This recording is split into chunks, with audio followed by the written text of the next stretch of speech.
Hey guys, it's M.A.D.D.Y. I don't know, but let me close my door.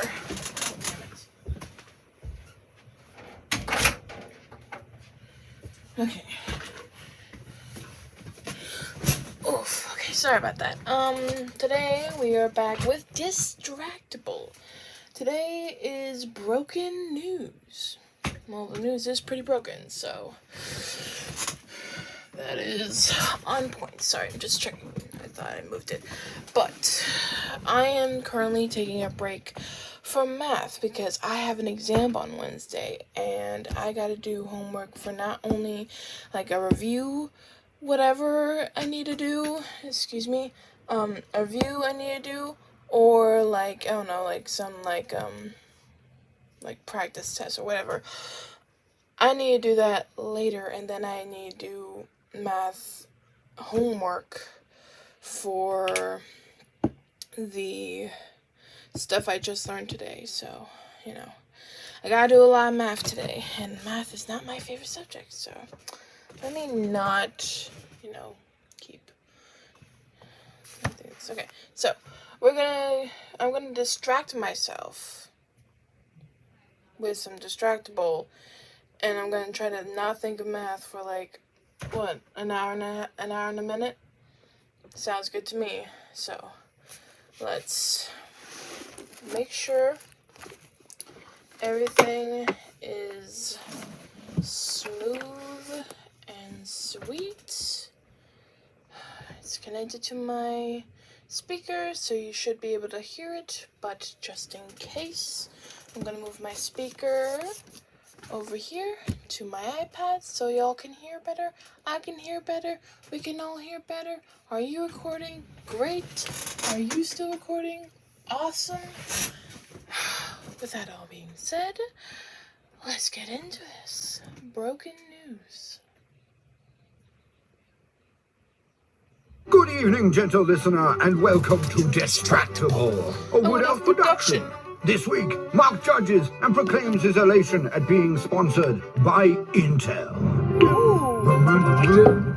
How Nice. Wonderful is that? That's Pamela really cool. Horton has her integrity questioned by that blackguard Bob. Ancient microorganisms hibernate in salt crystals. Wade has to be schooled on the proclivities of medieval women. And nostalgia can be cured with public ridicule, leeches, and warm hypnotic emulsions. Whatever that is. Yes, it's time for Broken News. Now sit back and prepare to be distracted. Please and distract enjoy me. the show. Thank you. Welcome to Distractible, one and all. Come on down, take a seat, grab some popcorn. You're in for a treat. We have it all here. We have everything. We have shows. We have sights. We have fireworks. We have fire. These nuts. Really, that was an amazing opening. You just ruined it. These nuts are amazing. I mean, that joke is always funny. It's funny, but you just ruined something. It is always funny. I can tell by how much laughter there was when I said it. No, it's funny, but I'm holding the laughs in. They're bottled up behind my disappointment. I wish they wouldn't be, because man, oh man, nothing makes me feel funnier than when you guys go dead silent when I say something I think is hilarious. Mark's intro was so delightful. You could have done the D's nuts joke like 30 seconds later. It would have been as irrelevant as my career. That's a good joke. That's my real laugh. Well, we do have an incredible show for you this week. Thank you so much for being our loyal listeners. So loyal. Not like those traitors that we don't talk about. Not like those. We don't talk about them. We don't talk about them. You would follow us anywhere, right? Any platform, Yes. like MySpace. Right? Yes. Because we have no announcement for you. No? Yes, we don't. No. Definitely not. No. On this week's episode, I am the judge. If you are a new listener that has just somehow discovered us, I don't really know what methods of discoverability you have sought this out, but welcome. My name is Mark, also known as Markiplier. I'm joined by Bob and Wade as co-hosts. Well, not co-hosts. Co-participants. Sure. In this week's. That works. Sure, co-casters. We're casting right now. Co-casters. This one will be a bit more of a collaborative experience. I think, than the previous ones have been. There's been a bit of a overly competitive atmosphere in here, and I think we've really detracted from the core meaning of what Distractible is all about, and getting to know each other and talking about the things that we love and care about. And winning is also a part of it. Someone will still be a winner, and I have to make that decision. But I'm going to make it very arbitrarily, and I really don't want you to focus on the points, even if you hear a lot of points and a lot of ding, ding, ding, ding, ding, ka-ching, ka-ching. Don't worry about it. It's all good. Doesn't relate to you and your performance in any way. So before we get started, we do have an announcement. No matter what Wade said, it's not true. We do have an announcement. Okay. We have made it. We made it. You made what? We have a big boy sponsorship, and we're real sponsors now. You're real sponsored? No, we're really sponsored. You're really sponsored? We're real boys. We're real boys. Yeah, you heard it right. Intel decided to sponsor us. I don't know why. But why? They didn't listen before they agreed to do this. They didn't probably. They had no idea what they signed up for. Yeah, there's a lot of technology podcasts out there, I'm sure, but they picked us. They picked you. And we're not going to question it. We're just going to take advantage of the situation with this, our new segment. What's the segment called? How wonderful is that, then? How wonderful is that? How wonderful is that? I'll tell you how wonderful that is. How wonderful that is. With an article from 1978. Ooh, I love that. Advanced technology, I'm sure. Oh, it is. Because in 1978, in Sydney, Australia, on April 1st, a man... Don't make fun of my speech impediment! I can't help it. I can't help it. That is mean. You're mean. I'm sorry. Otherwise it was the first. All right, whatever. Sorry. Anyway, so on April 1st, happy birthday, me. Dick Smith, an electronics millionaire. Right? Okay. And this is 1978, remember? So this is way back in the day. There weren't too many electronics. I'm laughing now that he's a millionaire. Yeah, an electronics millionaire, Dick Smith, pulled an April Fool's prank on Sydney today by sailing into the harbor towing what appeared to be an iceberg. With a radio reporter broadcasting from the iceberg, Mr. Smith fooled harborside residents, radio listeners, and many newsmen. The iceberg was a barge covered with white plastic sheets, shaving cream, and firefighting foam. In the gloom and drizzle of early dawn, it looked like the real thing. The whole prank only cost me $1,450, Mr. Smith said. I just do these things for kicks. It takes the boredom out of everyday work. Wow. I hope nobody needed that firefighting cream. I'm sure there was plenty extra.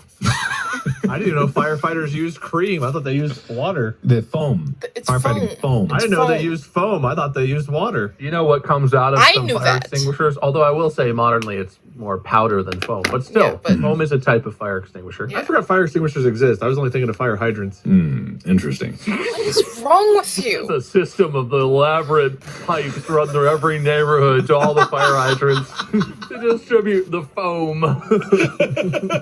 Kids on the streets of New York City, crank those bad boys open and I don't have all the same intel that Mark and you have. Well, I'm sorry. We learned this in high school, so excuse me. Is because it's fascinating now that not only is Dick Smith an electronic millionaire from 1978, but the fact that I can get this information from a scanned copy of the New York Times from 1978 right here on my computer today. That is a good perspective. Thank you. It's amazing what's available. Thank you. Because we're our generation, and especially younger generations, are used to having everything at your fingertips. Even stuff that was only analog media, even newspapers from the time before the internet existed. It's hard to appreciate that. What was the thing called that we used to have to use to look at old articles, like the thing from Stranger Things, where we had to go back and scan old newspapers? Swedish fish. They tasted delicious while you researched. Yeah, that's it, right. No, anyway, moving on. All right. Okay. Just moving on. We're going to move on. We're moving on. Great. All right, so we're getting into the real meat of the episode now. This is the competition has officially started. Nothing has occurred yet. The way this is going to go, I have, through our lead researcher, our distinguished, award-winning researcher, Pamela Horton, has done her due diligence and dug up so many fascinating stories on the internet, and you guys are going to now listen to them. And basically, we're just going to talk about them. And whoever makes me laugh might get a point, might not get a point. I'll award them throughout the episode. We're not really going to focus on it because we have been in too much of each other's business these past few weeks, and we're just going to tone it all back down, all right? Tone it back down. In my business? I was so in your business. You were so in your business, Bob? Microfiche. I thought you were doing a bit. No, they're called microfiche. I'm really stupid, okay? I'm a brilliant idiot, but I'm really stupid. They're little fiches, Wade. Microfiche. That is really like, good. I believe it's description. Fische. Fiche. Microfiche. I don't know what that means. Oh, I thought it was actually called microfiche. No, that was a joke. That was a joke, Bob. Yeah, That was a joke. Wait, I'm sorry. Fiche? Which is the? Am I the joke? No. If you Google it, the first thing that comes up is microfiche, spelled like the animal fish. Oh, that's just tiny fishes. Oh, F-I-C-H-E. microfiche. All one word. F-I-C-H-E. Lowercase f-e with a line over it. Big S, big H. How do you pronounce that? It's pronounced I have no idea. Microfiche. Emphasis is on the sh. Microfiche. Okay. All right, good. We learned something today. Did we? This is why I wanted to move on. Move on. Oh, fine. It's your episode. Do what you want to do. I mean, I will. I mean, he Good. will. Then do it then. Great. This episode of Distractible is sponsored by Mint Mobile. It's done. What? I have a new cell phone, and I paid $33 for it. And it works just fine. It works just good-ish. Fine. It works fine. It's a works phone. fine? And I made it. Okay. And I saved so much money. But you know what happened? Not all companies let you bring your own phone onto their network. Did you know that? Well, yeah, but you know there's Mine a does. solution to that. Mint Mobile, right? How are they going to help? They're just here to take my Well- money and lock me into a contract. And You know what? You paid $33 for actual garbage that you pieced together into a working piece of equipment. That's honestly pretty admirable. Yeah. Mint Mobile, unlike some of the more like big wireless providers, quote unquote, only charges $15 a month. And Which is you a can really bring good your deal. own phone, so you don't have to buy one of their big expensive phones. You said $15. I'm pretty sure you mean $150 a No, month. no, No, 15. 15. Just 15. 1-5, 1-5. period, 0-0. And on top of that, all plans come with unlimited talk and text and high-speed data delivered on the nation's largest 5G network. There's some catch buried in there. There's no way this is just as good as it sounds. There isn't a catch, Bob. Their secret sauce is that they're the first company to sell wireless service online only. They cut out the cost of retail stores, pass those sweet savings on to you, and they have the same quality connection as all of the big wireless providers. Where exactly do I get this? To get your wireless plan for just $15 a month and get the plan shipped to your door for free, go to mintmobile.com/distractible. That's mintmobile.com/distractible. Cut your wireless bill to $15 a month at mintmobile.com/distractible. This episode of Distractible is sponsored by BetterHelp. Thanks, Mark. And you know, everyone, Mark is a little sick this week, so we're going to let him rest his voice, and I'm going to take over for you, buddy. Listen, it can be exhausting to have your brain... Have you ever heard of the Shimba thesis?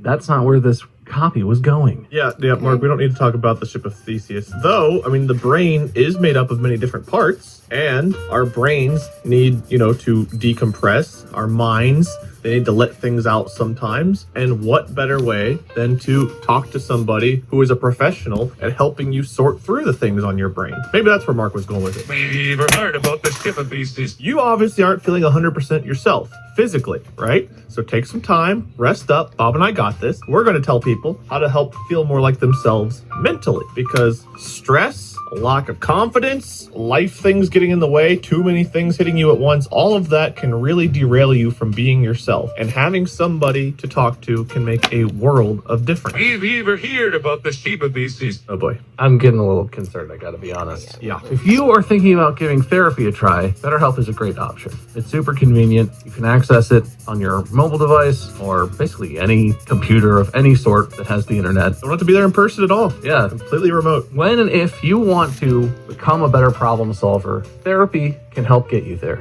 And you can start by visiting betterhelp.com/distractible today. That's BETTERHELP.com/DISTRACTIBLE. This episode of Distractible is sponsored by Stamps.com. The holiday season is approaching. I have got to get some Christmas shopping done. There is so much stuff I need to ship out to people. Wait. To get shipped.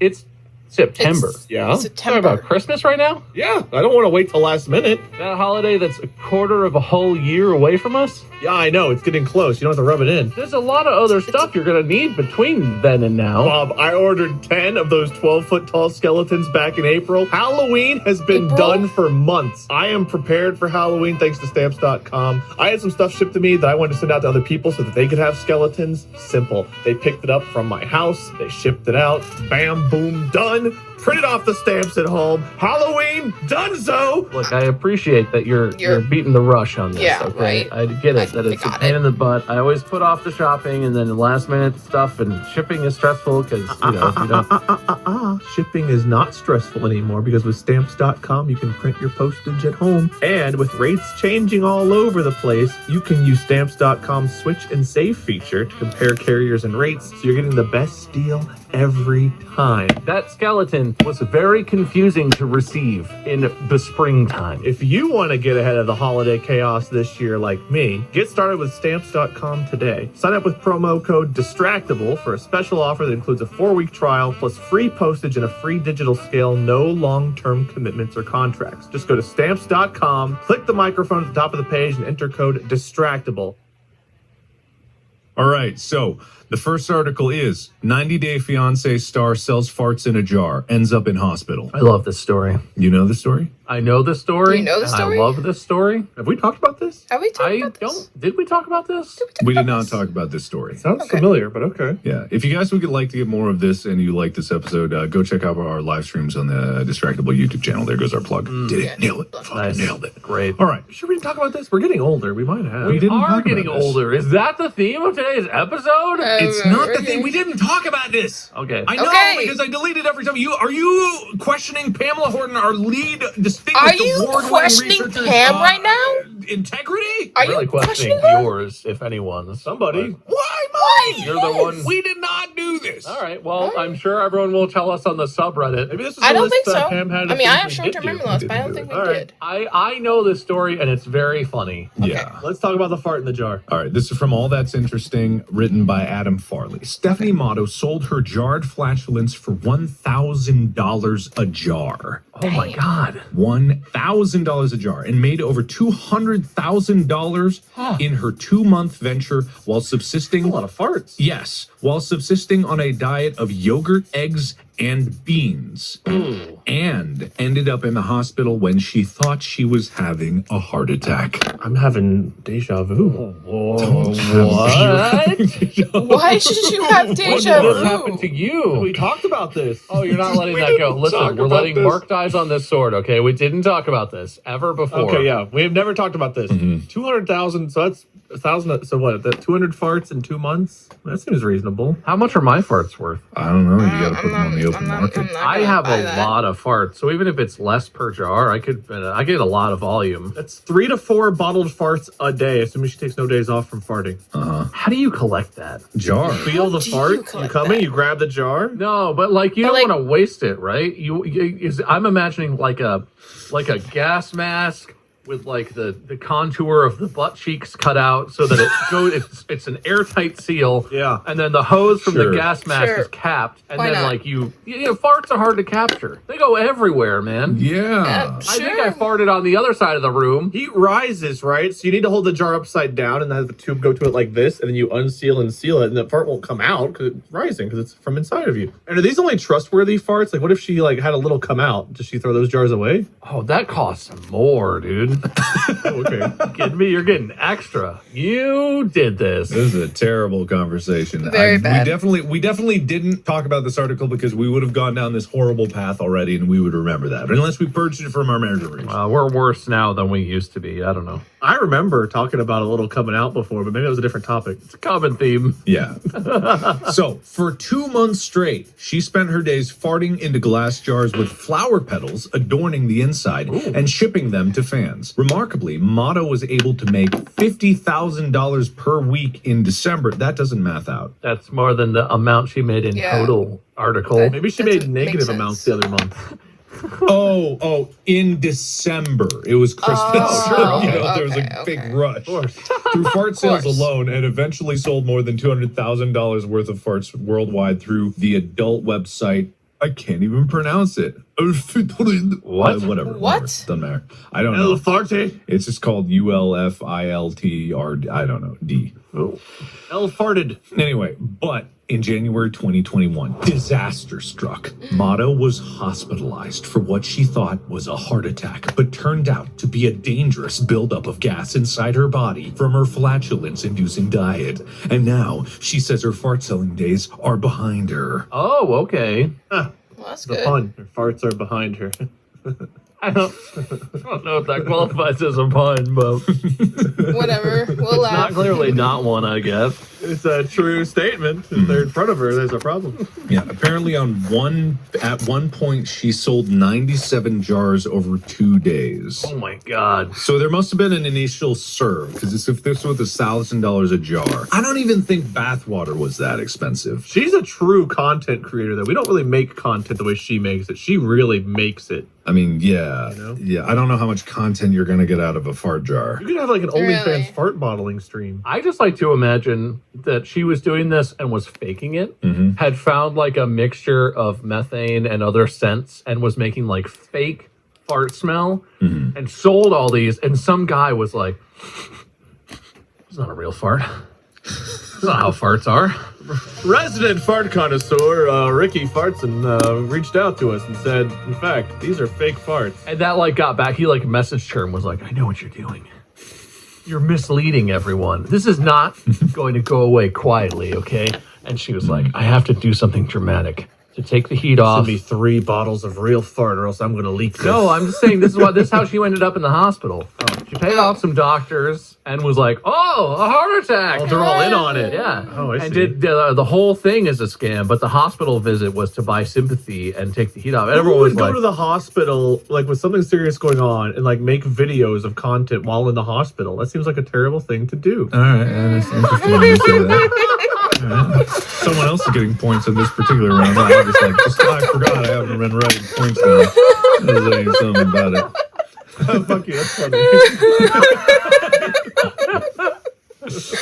Anyway, so just to finish this If you out, don't get the quote, joke, "As that's luck what would have Mark it, once did." they put the jars up for sale, they began to sell like hotcakes. I honestly could not believe the demand. I think a lot of people have this fetish in secret. I began this venture by eating mostly protein shakes, protein muffins, and also hard-boiled eggs. But when most of the world was celebrating the new year, Stephanie M.A.D.D.Y had to check herself into the hospital when her lifestyle became unsustainable. eat less of that, right? That doesn't seem unsustainable. You just got the balance off. No. Ridiculous. Can you believe how unhealthy you'd be after protein muffins, shakes, and hard-boiled eggs, which is definitely not pretty similar to what I eat on a daily basis? She had a gas buildup. It sounds like she just had a lot more content left to produce. The content is every day, bro, man. She could have used that to make a special hospital series of jars. She was full of content. It's really the secondary market because if there's less supply after this event, then as the resale value of these, I imagine it's like wine, you know, it really matures over time.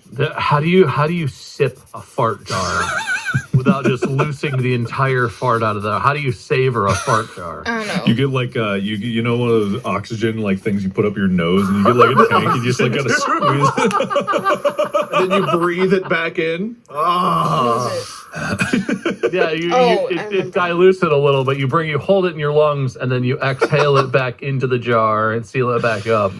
Oh my god. Okay, it's terrible. I like to imagine it's like wine. There's like a decanter. There's a whole apparatus. You unseal the jar into a bag. The bag goes on a holder. Go waft it a little bit, let it breathe. It's like a hookah. There's like there's a number of things around so you can all share. Yeah, it's wonderful. I have a big party.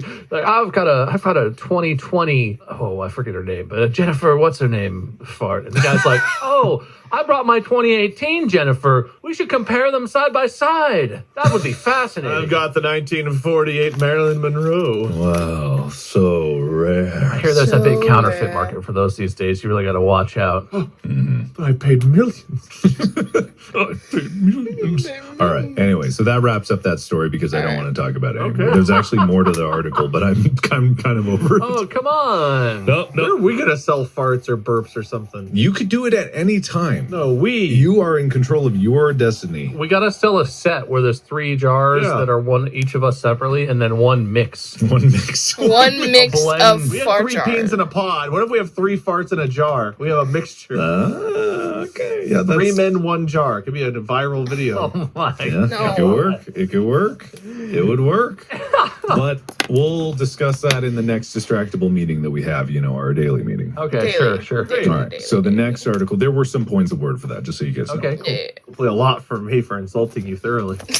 Next article is from news.com.au. Elephant tramples woman to death, then attacks her corpse at funeral. Oh, Jesus. I heard of that one too. Yeah, apparently, like there's theories about whether it was true or not. Mm-hmm. There's also theories about whether she was like nice to the elephant or mean to the elephant or had nothing to do with the elephant. But like the original story that came out was what she was like a dick to the elephant, so the elephant killed her. And then was like it hated her so much it went to her funeral and killed her again. Well, I was about to read the article, but I guess you got it. Did you get points for that? Nope. Okay. Oh, I was kind of imagining that she was dating the elephant and she just dumped him in a really inconsiderate way. That the elephant was like, well, elephants can't go to jail. I'm going to get my revenge. Mm-hmm. Yeah. Well, apparently, so according to Ben Kesslin of the New York Post, a 70-year-old woman in India was trampled to death by an elephant, and her corpse was then bizarrely attacked by the same beast at her funeral, according to a report.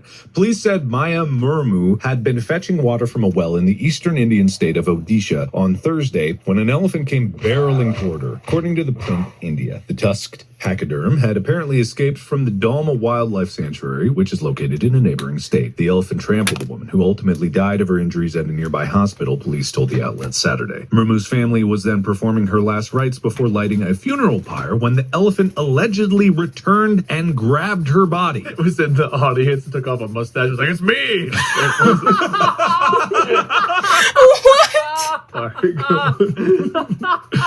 What?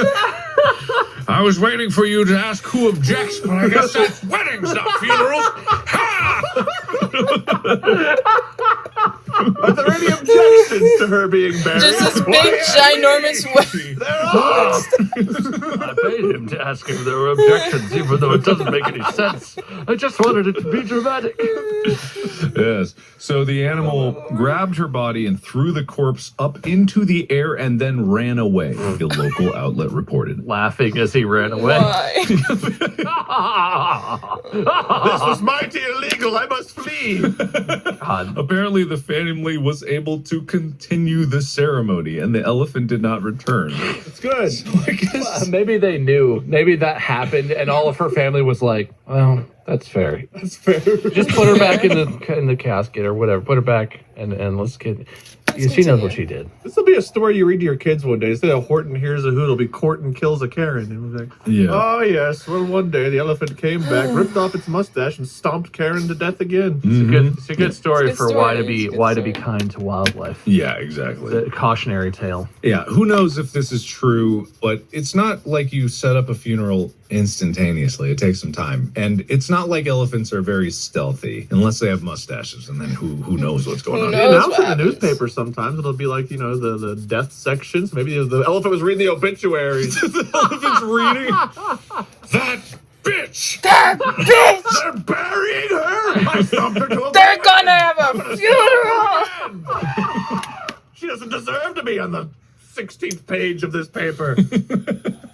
Anyway, this overly polite, but also like UK level supervillain with a big twirly mustache tying people to railroad tracks. Elephant here. Sure, yeah. Where's the elephant now? What happened to it? Ran away.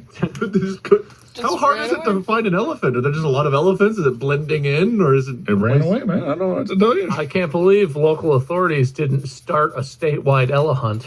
Huh? Huh? Yeah.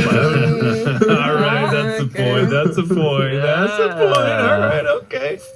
All right. Anyway, that closes that article out. Thank you so much for participating in that one. I won't read your next one ahead of time. I'll let you read it. I swear we've done all this before. I'm living in a world of deja vu today. We all did this, didn't we? Both these stories. No, we haven't. Asking me, the man who can't remember a damn thing. Right? I don't know. Reddit, subreddit, help me. No, no may one have in Reddit read help Batman, him. man. You may have read it before. I don't know, but it doesn't mean that like We've we've talked talked about it it. before. Okay. Okay. Okay. I guess that's that. I guess that is that. Okay. So this one actually is a little concerning, and I think I've heard this one before. Sorry, go ahead. I won't spoil it. Sorry.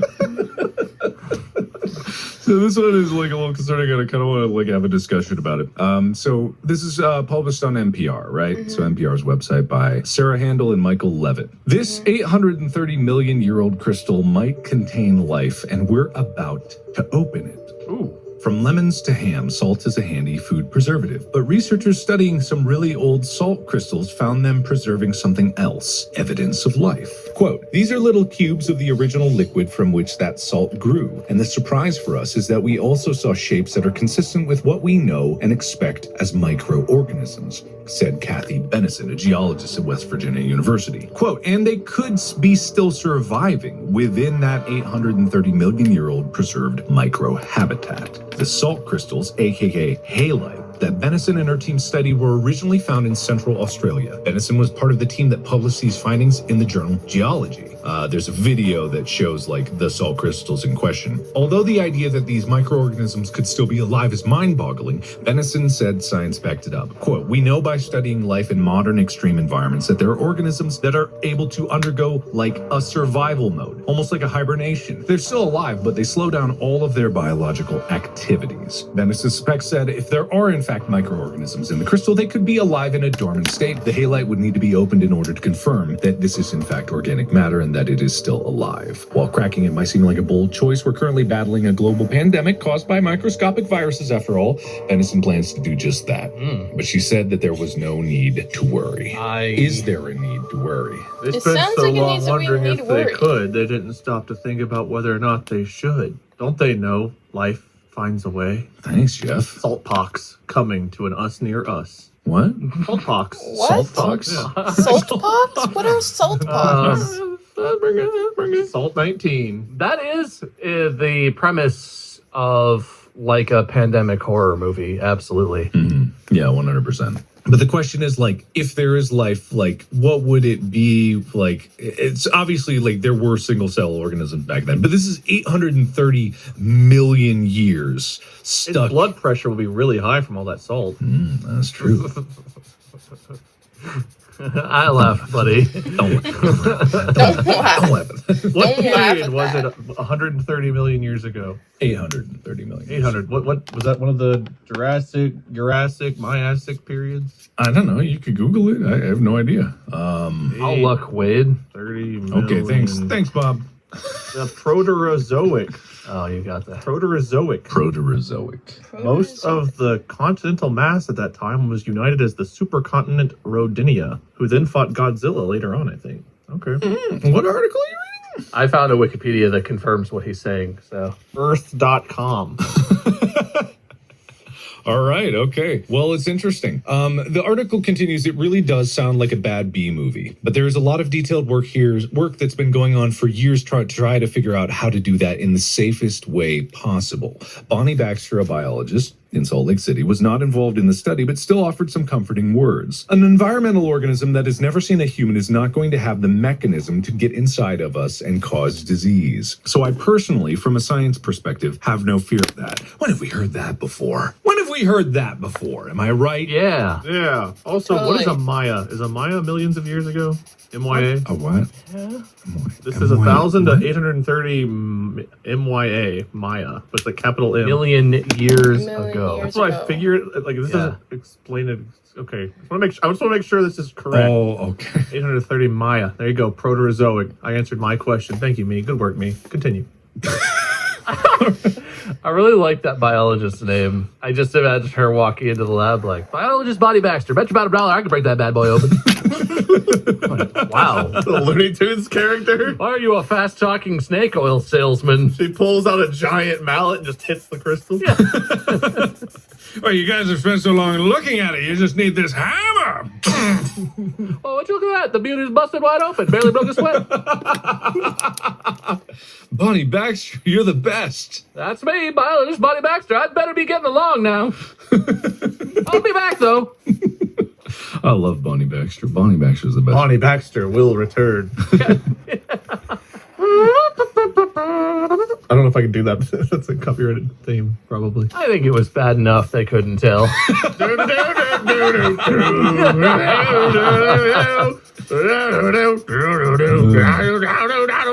All right. Okay. There you go. Anyway, that sounds like a thing that could end humanity. Well, I mean, for me, it's like they're probably right about that. 830 million years. That's a lot of catching up they have to do in the evolutionary food chain. We're immune to that. We're immune. Yeah, I'm worried more about those microorganisms. I think they're going to be fucked as soon as that thing cracks open. They wake up, they're like, what happened? I mean, yeah, exactly. They're from a world without Starbucks or YouTube. Crack it open, you give them a frappuccino. They're from a hard time. They had to live in just unbelievable conditions, you know? Give them a cigarette and a frappuccino to make sure they start off right. That made me think of this TikTok that I saved a while back. I hope I could pull it up like relatively quickly. But there was a trend going around that was like giving, like this would kill a Victorian child, like if you gave them like a popsicle or something like that. But there was one here. Oh God, give me 2 seconds. I know it's here somewhere. Oh, fuck. There it is. Okay, so POV, you went back in time and gave a medieval woman a vibrator, right?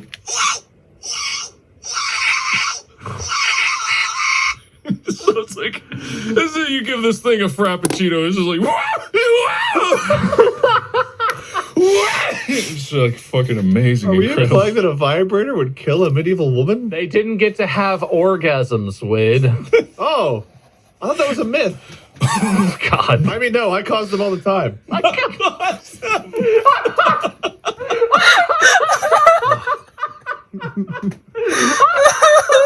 Those are a side effect of being around me.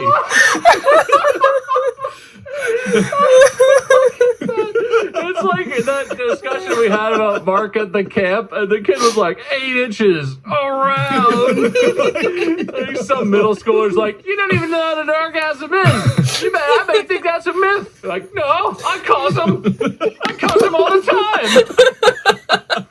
I caused one to your mom yesterday. You know, have you ever seen like there's a comic of Wolverine, and it's a comic about this mutant whose powers are out of control, and he has to kill him. It's just like there's this guy in a corner. His power is that he causes orgasms throughout the world. Wolverine has to walk up. He's the only one that can endure it. At the end of X-Men 3, when he says to walk up, no, Phoenix, no, I'll finish you up. It's like a weird porn premise. Everyone's lying around like, oh! A bunch of cheaply costumed X-Men walk up to a stranger in a trench coat, and he just like waves his hand, and they're all like, what's happening? Wolverine's got his claws out, he's clawing his way up. Literally, sticking in the ground. Impossible! No one can resist my orgasm beam. Anyway, so that's what'll happen if we crack open that salt crystal. So we shouldn't do it. They're all gonna have insane orgasms. Oh man, yeah, absolutely, 100%. Sure, why not? Don't kill us. That's weird. Sure, Wouldn't have why called not? that one. Biologist Bonnie Baxter knew it would happen. You can bet on me, baby. All right, so Next the next topic, article please. is something else about in the past how things were weird. Okay. According to the Atlantic article by Julie Beck, when nostalgia used to be considered a disease. Oh. Yes. Okay. Yes. I remember the good old days. He's sick! Put him down! Get him! It's contagious! I too remember the good old days! Oh God, he's causing us to remember. I mean, pretty much. Like, so the article goes, people who like to bring up old Nickelodeon cartoons at parties, you know who you are, should be grateful it's not a few hundred years ago. We'd have license to leech them, bully them, and maybe even bury them alive. Leech them. Leech them. Wade, your impression was not too far off. God. These were some of the treatments proposed for nostalgia during the 17th to 19th century, when it was considered a Nostalgia? psychopathological disorder, rather than a blanket term for fondness for anything that existed more than 30 minutes ago. Swiss physician Johannes Hofer. Swiss physician? Oh, come on. We gotta let it go sometimes. It's not his fault, man. It's not my fault, not man. his fault. Swiss physician. It's not his fault. Swiss physician Johannes Hofer. Okay, there we go. There you coined go. the term in his 1688 God, that just took me back to your Forbidden thing. What the hell was that? Rocking Forbidden. Oh my God, man, dude, that was nostalgia. You're all good. What is Put that? me down. Put me down. I remember. I'm sorry, everyone. Let's go. Leech me. Oh man. So Johannes Hofer coined the term in his 1688 medical dissertation from the Greek nostos, or homecoming, and algos, for pain. The disease was similar to paranoia, except the sufferer was manic with longing. Not perceived persecution. Someone just like gets dumped. They're like, "Oh, I miss my wife. Things were so much." You miss her? That was the past. You feel nostalgia? Why are you missing her? She's dead, idiot. She's gone. Stone him to death. God. Anyway, manic with longing, not perceived persecution, and similar to melancholy, except specific to an object or place. Though Hofer is credited with naming nostalgia, it existed prior to that. During the 30 Years' War, at least 6 soldiers were discharged from the Spanish Army of Flanders with El Mal de Corazon. The disease came to be associated with soldiers, particularly Swiss soldiers, who were reportedly so susceptible to nostalgia that when they heard a particular Swiss milking song, Kurien, I don't know what song that is. Sure. Will, please play KHUE-REYEN or a little snippet of it so people can understand.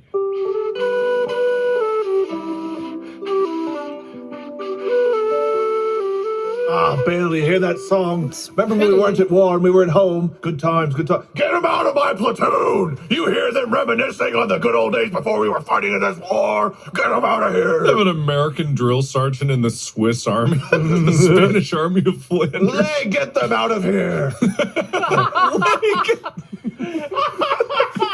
There you go. Is that better? You know you're Swiss, man. I gotta give you some bonus points for that. There might be some holes in my argument. Like there is in Maybe. my cheese. My left cheese. It's a Swiss thing. Fine, whatever, wait. I'm sorry, all of Swiss land. Oh no, it gets worse. Oh, I didn't read this part. Also disposed to nostalgia were children sent to the countryside to nurse. Oh, how dare they? I don't know what that means. I remember mother's breast. Mother's breast! Put him down! God. Young men between 20 and 30 and women who left home to be domestic servants. How dare they long for the good old days? Stake them through the heart while they sleep, otherwise they might come back and give us nostalgia. Good God, autumn was a particularly dangerous season, the falling leaves perhaps reminding marching soldiers of their impermanence and making them wondering why they were spending their limited time on this earth bloodying their swords in distant lands instead of enjoying the comforts of home and hearth. Hey, Jim, you have to let her go. You can't keep her locked in the basement. We have to put her down. No, I just can't. I know she's remembering the good old days, but I just can't let her go. Maybe she'll come back. Maybe she'll like the present time. No, Jim, you've got to. You got to let her out. We got to put her down. Tim, I don't know if I can do it. Tim and Tim. Did they hang out with Bim? God, do you guys remember F7U12? Oh, they used lay all the time. Oh, le doge. Oh. All right. I like to imagine them trying to deal with where the cutoff is for that. With Jim and Tim are hanging out, and one of them was like, do you remember when in that restaurant? I can't remember the name of it. Do you remember? And the other guy's like, no. It escapes me. They had really good food. Remember how good their food was? The place there is just not as good now. That was a week and a half ago. What are you talking about? The guy's holding a shotgun. He's got a tear going down his face. I'm sorry that you remember, but I can't. Do you remember? I want to see the rabbits. Yeah, think of the rabbits. Click. Think of the rabbits. Think of the rabbits. All right. Aside from the nostalgia epidemic itself, there was also an outbreak of fake nostalgia among soldiers who would pretend to miss their friends and to get discharged, to get out of fighting. God, I miss my girlfriend back home. You don't have a girlfriend back home. You're single. I miss her very much. My nostalgia's very strong for her. Yeah, because the joke was on them as, quote, true nostalgics would just retreat into themselves without revealing why they were suffering. God, you're nostalgic and you have to talk about it? Faker. God, I wish my stupid family. Oh, my I miss God. my dumb dad so much. Oh, I wish I could see my douchebag brothers again. You hear him complain, I miss my family, but I have to talk about it. Him talking about it all the time must mean it's fake. He's a faker nostalgic. Mm-hmm, absolutely. So doing it for the clicks. Everything under the sun could apparently cause nostalgia, from a too lenient education, coming from the mountains, unfulfilled ambition, masturbation, eating unusual food, and love. Quote, I remember beating my meat as a young lad. Living in the country, living in the city, living in the confusing area between the country and the city, being tall, being short. There's a qualifier on love, and love, quote, especially happy love, Roth's paper notes. I really miss my unhappy love. Oh, the good old days. When we used to scream at each other angrily and be really miserable. Those were the days. God. Far be it from me to question why they decided this was such a terrifying ailment. Usually there's stuff where it's like, oh, well, you're a witch. Witches are evil. And it's like, well, that doesn't make any fucking sense. But at the time, they saw something and they were like, oh, that's dangerous, or it goes against our religion or whatever. Like, it's things that have happened that people have believed and seem insane to us. But it's because we know something, or science is advanced, or whatever. Like, we learned about how stuff works, and views have changed. Mm-hmm. Yeah. What is the explanation for this? I Googled nostalgia. I Googled cures for nostalgia. And apparently nostalgia can cause depression. There's nostalgic depression. Sure. However, right now, nostalgia and homesickness are not themselves currently regarded as mental disorders. This is actually a thing people have asked. I guess maybe there's overwhelming nostalgia that impacts your life. There is heartache, and I get that. Called obsession. I think it's called obsession. That can get really like everything in excess. It could be bad. So the treatment in those days, it depended on the situation. For a little boy who missed they did it right back then. What was it? For a little boy who missed his wet nurse, doctors brought her back and then slowly conditioned him to spend time away from her. However, that's reasonable. French doctor Jourdan Lecran thought nostalgia should be treated by, quote, inciting pain and terror. God. Oh, my God. You missed your wet nurse. Wait till you see your dry nurse. Oh, no. Ah, no.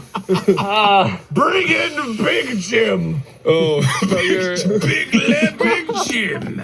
This is now where the lace actually makes sense, so it's good. You're interested in babysitting our son. You're interested in babysitting little Brandon. So what are you training? You sort of like a wet nurse? Like, no, I'm actually a dry nurse.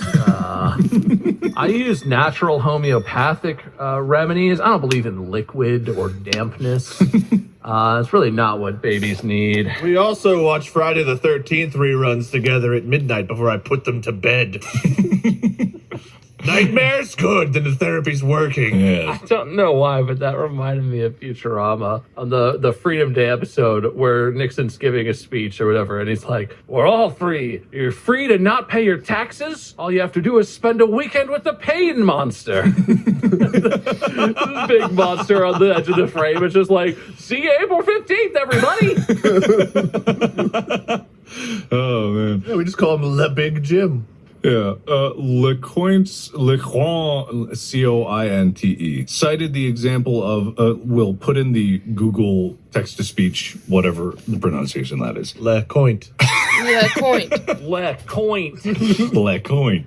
Le Quant. A Russian army's outbreak of nostalgia in 1733 on its way to Germany. The general told the troops that the first one to come down the nostalgic virus would be buried alive, and actually make good on his threat a couple times, which nipped that right in the bud. When nostalgia finally made its way to the United States after the Civil War, the, quote, scare it out of them tactic was replaced with, quote, shame it out of them. American military doctrine. My parents. Oh, you miss your parents. Oh, look at you. I miss my parents. That's you. That's what you sound like. Oh, the dad. Boo fucking who. Life's so hard. I miss when I wasn't fighting in a world war. Oh, you live on the streets with no family. Oh, boo-woo. All my brothers and my dad died in the war.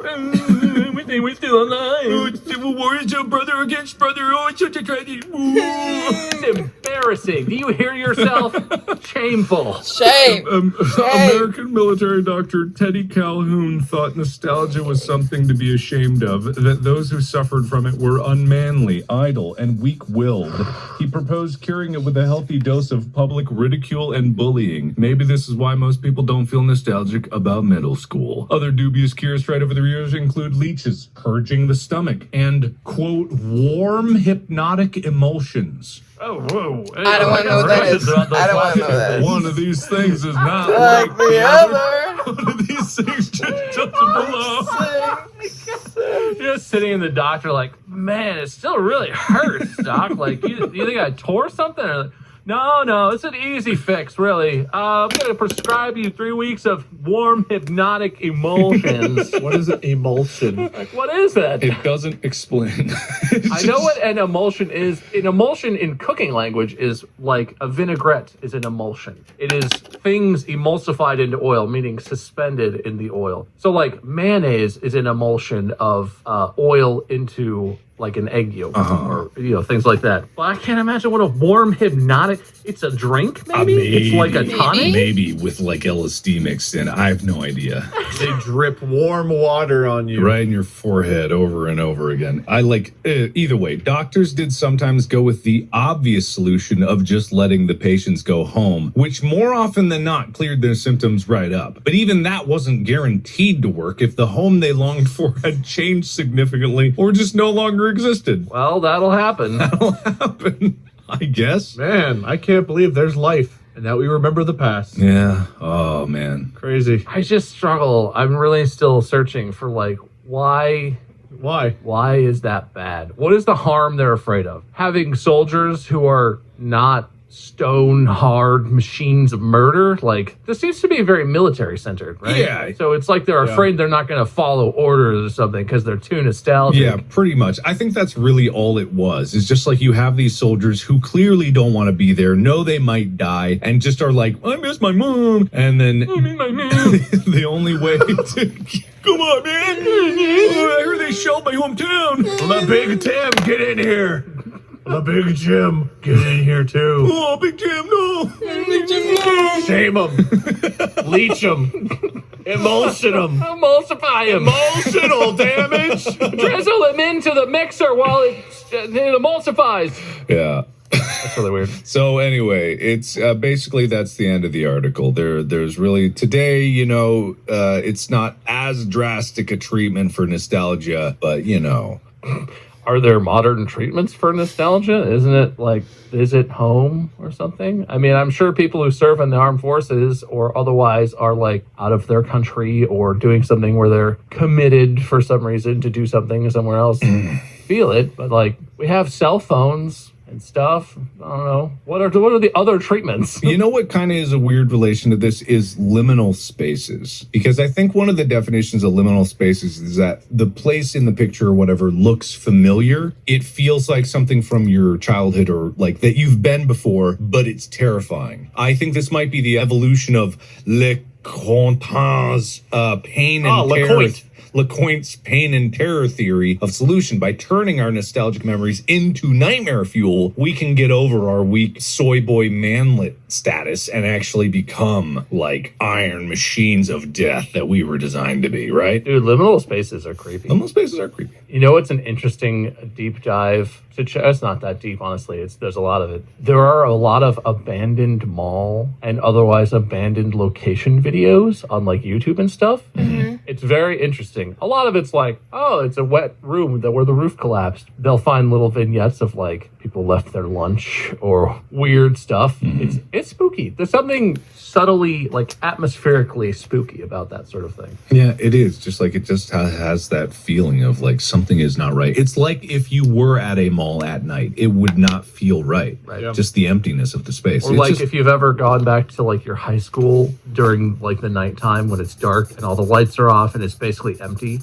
which is you're only ever, generally you're only really at school when there's like hundreds of other kids there or whatever. Yeah, exactly. Even my house, my house, like we had the power outage, like walking around our house with no power. Oh yeah. Like normally there's lights you don't even think about, like lights from like the oven or the microwave or like electronics or whatever. And you're just used to that at least being there, but they're like just the pure pitch blackness and silence because there's nothing running. Yeah, it's just weird. It's something you're not used to. And when you have something that feels like patterns that you've established in your mind and then they're not there anymore, that can be even scarier than anything before. So I think that concludes that one. I have one more article here. Before you do your last one, I have a little insert. People have been asking. Okay. I do have a Soulja Boy update. Oh, shit. Soulja Boy tweeted, and it provoked a couple articles to come out. He tweeted, and I quote, monkeypox, end quote. And the follow-up articles say he denies having monkeypox. That's it for your Soulja Boy update. Thank you all for tuning in. Wow. Interesting. Awesome. So mysterious. August 9th. That was as of August 9th. A few weeks ago now. Months ago. I don't know. A while ago. This would have been a much more cryptic tweet if it happened a year ago before we all knew monkeypox was even a thing. Can you imagine that? That'd be way That'd be cooler. weird. Yeah. I could lie and pretend that's what it was, but... Let's do that. Yeah. We have no integrity here. He tweeted about it in July of 2021. Weird. July So of 2009? weird. Creepy. Tweeted about it before Twitter? Oh. Twitter existed in 2008. Hey Siri, when Twitter? I googled Twitter how old. Twitter how old? Twitter how old? 2006. Twitter how old? March 21st, 2006. When Twitter creates. Yeah, I found the same answer. Wow. All right, you guys ready for the last article? Yeah. Last one. Yes. This article is provided to us from amusingplanet.com by Kashik Patauri. Shantytown, slum-themed resort for the tasteless rich. Excuse me? Oh, God. Yep. Themed hotels and restaurants can offer people an alternative and fantastic experience and can be quite popular among tourists when done tastefully. But Shantytown is possibly one of the most tasteless and insensitive themed resorts ever created. Located near Bloemfontein in South Africa. I'm going to put this in the Discord because I don't know. You guys, I think you pretty much nailed it. good luck with that. Bloemfontein. Bloemfontein. In South Africa, the slum-themed luxury resort operated by Moya Luxury Hotel and Spa looks like a slum, but only from the outside. Bloemfontein. Is that how you do it? I just looked it up. Bloemfontein. All right, cool. Bloemfontein. The resort consists of a dozen shacks made of scrap wood and corrugated metal, but is equipped with conveniences such as running water, electricity, geysers.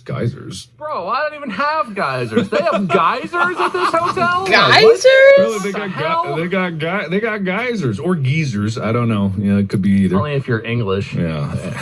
And even underfloor heating and wireless internet access. To make the stay a bit more authentic, though, the operators have installed paraffin lamps, candles, and battery-operated radios, as well as the famous long drop toilet. Famous? The what? Long drop what? toilet, you know. I've got an idea, guys. Let's find an impoverished area, kick everybody that lives there out. We buy it up, Okay. build walls, and then we bring in like some of those people that now are homeless. We let them wander around, but we charge tons and tons of money for rich people to come stay there and pretend that they live there instead. Interesting. Yeah. Oh, a long drop toilet, aka a pit latrine, It's pronounced pit latrine. is a hole in the ground where you build an outhouse over it. It's an outhouse. So you poop into a big hole in the ground, and it's a long drop for your poops. Where's the hole go? Nowhere. Oh. It fills up, and then you just got a shit-filled hole in the ground. Yep, what everyone loves. How do you empty that hole? Do you just build a new outhouse? Dig a new one and scooch the outhouse over. Oh, God, this is a big one. Oh, I feel... Pick up the outhouse and, like, scoot over to the next hole. There we go. Oh, I can continue. I don't know how massive your shits are or how small the holes you dig are, but I don't think that you would not know you're about to fill it before you sit down. But I love the imagery. I do enjoy it. It's like a Flintstones car for your outhouse. Is it seat 4 as well? Everyone help paddle. And then 4 holes? Yeah, you could have a group poo. So just to paint a word picture, because you described it, but I had trouble imagining. It's not like a big hotel with like corrugated metal all over the outside of it. It's like an assortment of shacks that look kind of like jangly shacks, but have all the things you said. Yeah. And there's like 12 of them in this picture, organized around a central, probably like a cooking area. yeah, mess hall or something. Maybe that's the poop hole. It could be the poop hole. I don't know. Oh, it's a communal drop toilet. Yes. See, my idea's not so crazy. A Flintstone Not toilet. so crazy. Yeah, not so crazy. So, but people have criticized it. It costs about $82 a night, right? That's reasonable. Sure. A little less than half the average monthly salary of a South African, and more than most slum dwellers can ever dream of making in a month. The themed resort has drawn flack from all around, with critics using strong words such as offensive, insensitive, tasteless, and vulgar. They would think that because they can't afford to stay there. Plebeians. Oh, I love this quote from the hotel's website. A shanty usually consists of old corrugated iron sheets or any other waterproof material, which is constructed in such a way to form a small house or shelter where they may live for some time. Yeah, also known as the place humans live in places around the world because that's all they can get. I don't have any trouble understanding how this is offensive, and especially in wait, before I say this, let me fact check myself. You know, we could donate money to help these people get better living, or you know, we could go stay at the hotel to get a better understanding of what it's like. Yeah. Okay, so I'm no expert on this, so I'm by no means claiming that I know what I'm talking about. It's located in South Africa, yeah? Yeah. The country where apartheid happened. Yes. And where I'm imagining shanties and the style of living that they are mocking / emulating had a lot to do with the violence and segregation and subjugation of the black people in South Africa. And this is a luxury hotel where they're like, oh, white folks, come live in a shanty. It's so quaint. What the hell? What? I don't know what you're talking about, man. No? That doesn't Nothing? sound, no, definitely not. Guys, I want you to know, surprise, I got us all tickets so we can go stay for a week. We're actually recording from our shanties right now. Drop your green screens, boys. We are streaming from Shantytown, Bloemfontein. We're all in the drop toilets. That is a grand presumption. I am by no means knowledgeable about that. But in a country where there's a history of dramatic inequities and violence and things. Oh, come on, Bob. Are they still on about that? It seems like I could see how you could make that connection and how there's possibly roots in that part of their history. Yeah. That's just weird. That's Anyway, so weird. It is weird. The benefits outweighs the means because the shantytown quote is ideal for braais. Oh, What? BRAAIS. Braais. bras. Those are good for boobs. Rise, fancy theme parties, and an experience of a lifetime. Accommodates up to 52 guests. Our shanties are completely safe and child-friendly. Not at all shanties. End quote. I would love to take my son to go sit on the communal toilet with some strangers in a shanty town. No, you'd bring your friends. It wouldn't be strangers. Oh, of course, the whole family. Anyway. Oh, there's more pictures. There's a picture of the circular thing in the middle. It's filled with a bunch of chairs made out of tires, sticks, and metal mesh. Yep. Fancy. Whatever they're going for. Adjective. What's this place called? Shantytown. Shantytown. It's called Shantytown. Bloemfontein. Yep. Yes. Your son's like, I want to go to Disney. We have Disney at home. Disney at home. Yep. Just as good, just many memories. No, Tim, we're going to Shantytown. Tim. I want to go to Disney. Oh, you'll love this even more. That's kinda just awful. Yeah, but also, yeah. My conclusion is I hate this. It's awful. When are they going to have like a really nice luxurious resort that like people that don't make a big living can go stay at for like $2 a year or something? Less profitable, but hey, I think it's a good thing to do, maybe. Give people that need housing some housing. That's a great concept, isn't it? I don't know what you're talking about. I don't know if a hotel is really housing. I guess it could be. Well, we'll call it a hotel, but maybe it's like more permanent. What if we just created normal housing for people in places where they might want to live? What is normal, Bob? Yeah, what Who decides what normal is? Well, come on, man. That's a pretty fair question, but We run a podcast. We only wipe our asses with the finest of silk golden sheets. Is that normal? Because to me it is. oh, my real laugh came out. Sorry. I mean, Anyway, Use that this paper on their ass. The poor. that will that'll wrap up our episode for today. Thank you so much for participating. I feel like gang. I lost. Well, let me tabulate the scores. you can forfeit if you want. Yeah, do you want to forfeit? I don't know. After my jokes, if people don't understand my sarcasm, I might have forfeited my career after this one. We'll see about that. see about that. Because according to my score, and I was keeping very close watch, initially, Bob, you were in the lead very strongly, but Wade had this string of jokes that went back to back in the nostalgia article that just hit after hit after hit, and with that, Wade climbed back up by 1 point to succeed and win in that episode. Congratulations, Wade. By sheer quantity of jokes output, some hit, some didn't. I think you made your way to the top. I've built a career on quantity over quality. Thank you, Mark. You're welcome. You're welcome. It was a tough go of it. Bob, you very closely brought it back, but sadly, today goes to Wade. Sadly? Sadly, yes. Sadly. Sadly. Okay, well, you just said that idea that was in your brain out loud, didn't you? No, I meant to say it nice and out loud. I have no regrets about what I said. I meant what I said. I mean, that's it. There's a certain number of devoted followers, 5, that really like when I host. Well, give you our winner's speech. Congratulations. Oh, I win. It's good to be back on top. It's been a long time since I've gotten to host. 1 episode, in fact, in between. So I can't wait to host again and give you all the show of a lifetime. Or just another rehash of something I've done before. All right. Loser speech? Yep. I'm gonna lose like a winner and not complain about how much I've won or lost on this show. Lately, it's been rough for me, but you don't hear me complaining about how dramatically unfair some of the recent episodes have been. What do you mean lately it's been rough? Are you implying that there was a better time for you in the olden days? Are you feeling nostalgic? No.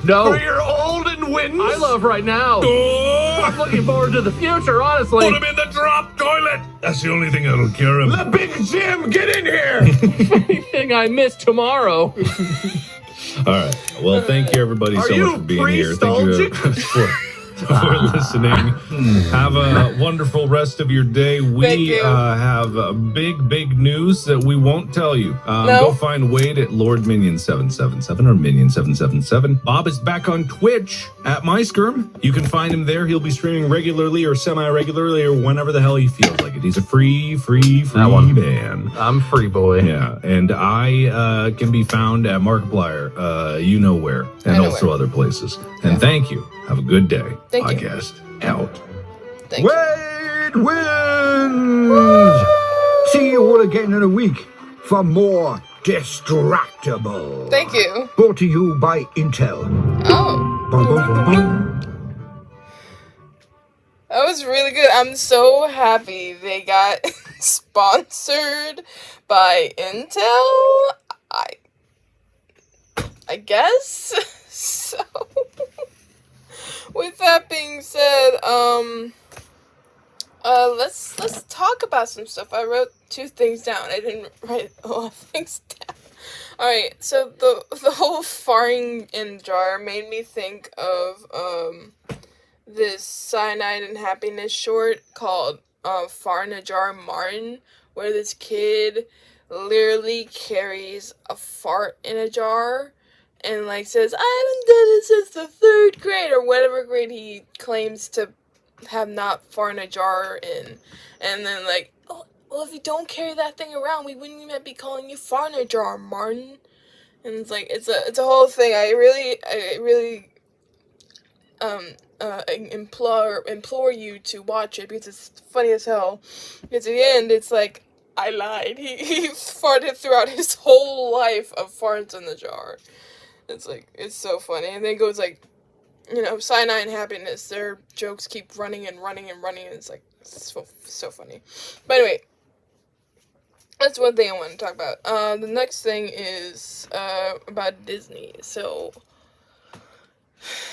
my sister is turning 14. I remembered. I'm not a bad big brother. She is turning 14, and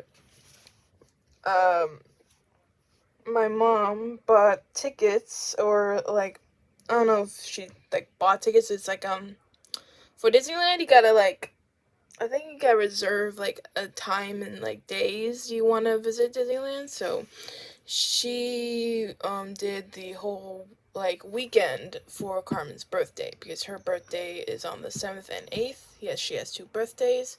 One is legally on the 7th, and one that we just celebrate is on the 8th, because we thought her birthday was on the 8th all the time, but it's technically on the 7th, so we celebrate on the 7th and the 8th. So, we were gonna go to Disneyland to see if she wanted to do that. And then I could see my Jack Skellington. I could have gone on my Haunted Mansion ride, like we do almost every time we go there during the Halloween season, where I can just like take a picture in front of my Haunted Mansion with my Jack Skellington. It's perfect. My favorite ride, my favorite movie, blended in all in one beautifulness. And then I could have met Bruno with my Camilo outfit. I was planning on different outfits to bring to Disneyland and to like the Avengers campus and stuff like that, because I heard that stuff is happening there too. You can see like a zombie Captain America, like from What If, and that sounds awesome. And I was like so excited, but then my sister's like, let's not go to Disney. Let's not go to the funnest place on earth. Why? Why would we do that? No. You know what I want to do?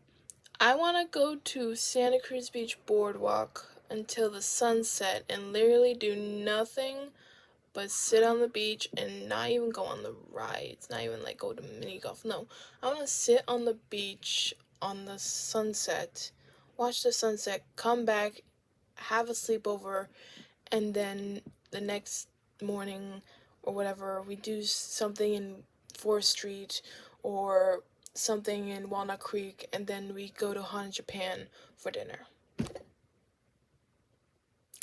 That's what she wants to do for her birthday. Now, I have no say in this, but I really wanted to go to Disney, and I thought she wanted to go, because, it's Disney, She could have gone on to her Stitch ride and met Stitch, because she loves Stitch, but no. But that's what I gotta deal with, so, I gotta make her happy, because it is her birthday, so. Hey, maybe when it's my birthday, we'll do something like that, but whatever. I'm not gonna think about it. So, with that being said, I hope you guys enjoyed this episode of Distractible, now sponsored by Intel, which is surprising, to say the least. That's very surprising, but anyway, I'm gonna relax for maybe until 6, which is like in like 2, maybe until like 5:30 I'll start my homework stuff, but I'm just gonna try to relax after this. But yeah, anyways, if you guys like this reaction, make sure you like and comment down below what you thought of today's episode, and make sure you subscribe. We are over 30. We are on our way to 50 by the end of the year, so help me get to there. Please tell your friends about me. And I'll see you next time. This has been M.A.D.D.Y. I don't know, but I'll see you guys next time.